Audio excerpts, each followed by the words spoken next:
The comments from Majesty magazine's Ingrid Seward come as Prince Charles and Prince William are both heavily involved in climate change activism. The Duke of Cambridge launched the Earthshot prize competition to help promote action against climate change, while his father, the Prince of Wales, has spent his life campaigning for the planet. But recent activities from the royals have prompted criticism from observers such as Nigel Farage, who called on the royal family to stay out of politics. Ms. Seward explained, Prince Charles has always verged right on the edge of being overly political. And I think when he supported the protesters, what he meant was that he supported what they were protesting about, but he didn't TMT like the way they were doing it. She went on to explain how remarks by the royal family are often taken out of context, and the firm are aware of that before they make comments. But the royal expert went as far to say that members of the family don't TMT really care if they come in for criticism over their comments about climate change. Just in royal family live, Prince Harry's memoirs may be overshadowed by Kate and William US tour. She explained this is because they really want to get their message across, and if they criticized for being a bit political, they are going to swallow that. While in a surprise admission, she suggested how when it comes to climate change issues the family feel so strongly that if they are criticized, I think they are prepared to stand up and fight for it. She added, because they really feel that we are in a situation where we absolutely have to do something and there is no point shilly-shelling around it anymore. Ms. Seward's comments follow a recent observation from Prince of Wales, who said that he understood the frustration of climate groups Insulate Britain and Extinction Rebellion, but branded their action isn't helpful, I don't think, to do it in a way that alienates people. Read more. Royal holiday. George, Charlotte and Louis spotted at Heathrow Airport with Kate and William. Prince Charles said, I totally understand the frustration. The difficulty is how do you direct that frustration in a way that is more constructive rather than destructive. The future king added he had absolutely no interest in going to space before expressing concerns over the environmental impact of space tourism. He added how there is a fundamental question over the carbon cost of space flights. TV News. Mark Dolan blasted Prince Harry's hot air after the Duke of Sussex took his millionaire friend's private jet home, just months after lecturing the world about climate change. In a blistering on-air takedown, Mr. Dolan told viewers, it is almost like this couple say one thing and do another. Harry took a 2-hour private jet flight from Aspen, Colorado, to his home in Santa Barbara, California this week, according to the Mail. It is thought the flight could have emitted as much as 10 tons of CO2 into the atmosphere. Mr. Dolan said, I thought the Hollywood wing of the royal family were really worried about global warming. But Harry has landed in Santa Barbara after taking his millionaire friend's private jet home just months after lecturing us all about climate change. The campaigning royal boarded the 20-seater, $45 million plane from a polo match in Aspen, Colorado to his home in Santa Barbara, California. He joked, I suspect the horse he was on emits as much hot air as he does. The jet is understood to belong to one of Harry's polo friends, Mark Gansey. He had been in Aspen to take part in a charity polo match.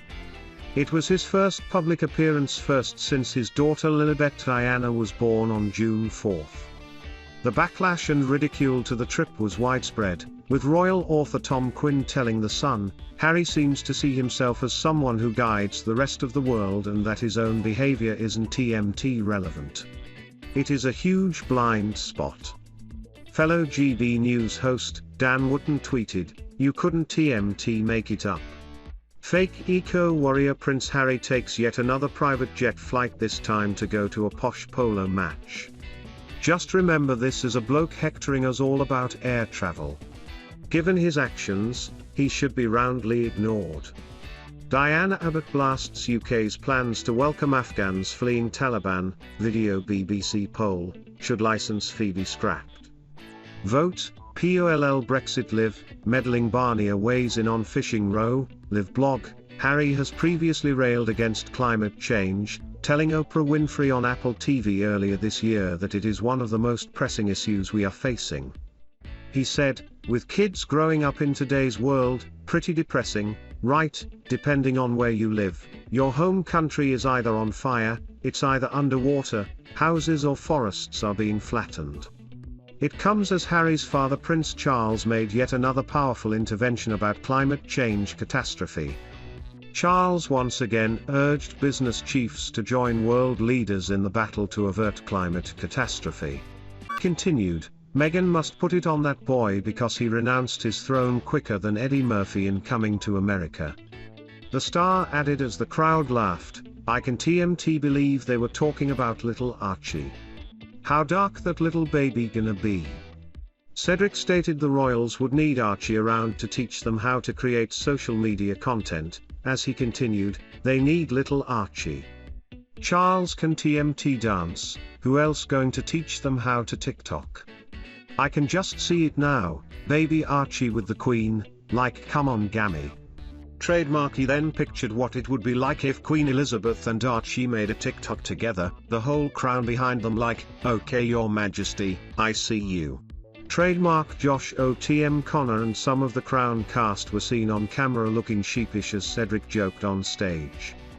The funny man lived up to his name as he entertained the crowd with jokes about the fact guests had to be fully vaccinated in order to attend.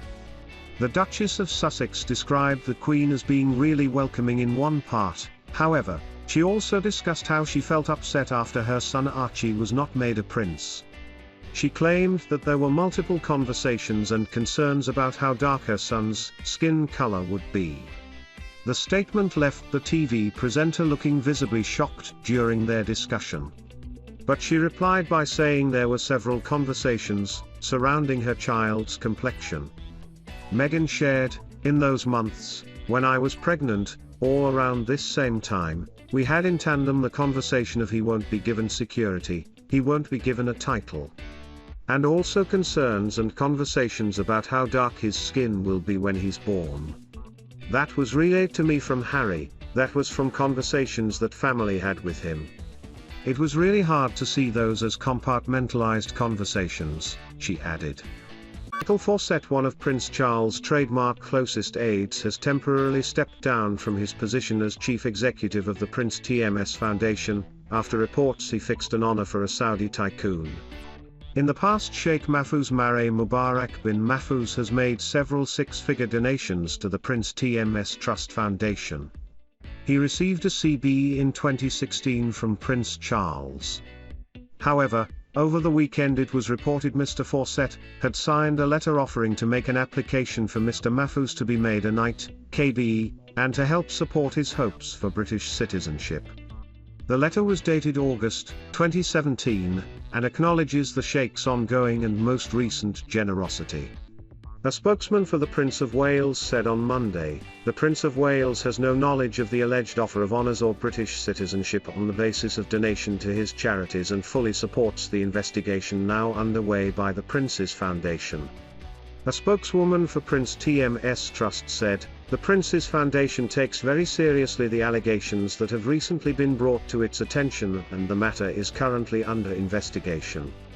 We are incredibly proud of the Prince TMS Foundation TMS charitable work and the positive impact it has on our beneficiaries throughout the UK and across the world. Our education and training programs, in particular, benefit more than 15,000 people every year, and provide our students with the skills and confidence needed to gain employment or start their own businesses." However, Mr. Mahfouz has stressed he had no expectation of any reward in return for his charitable donations. A spokesman said Mr. Mahfouz had not had personal or direct communication to either request, influence or made any arrangements regarding citizenship or knighthood with Mr. Fawcett, or anyone connected to HRH the Prince of Wales or the Prince's Foundation. The spokesman added, "His Excellency had expressed an interest in applying for citizenship, but in the end decided not to pursue that further." Emily Cherrington, Chief Operating Officer, will take over from Mr. Fawcett TMS position for the time being. Mr. Fawcett started his royal service in 1981 as a footman to the Queen, rising to sergeant footman and then becoming Charles's assistant valet.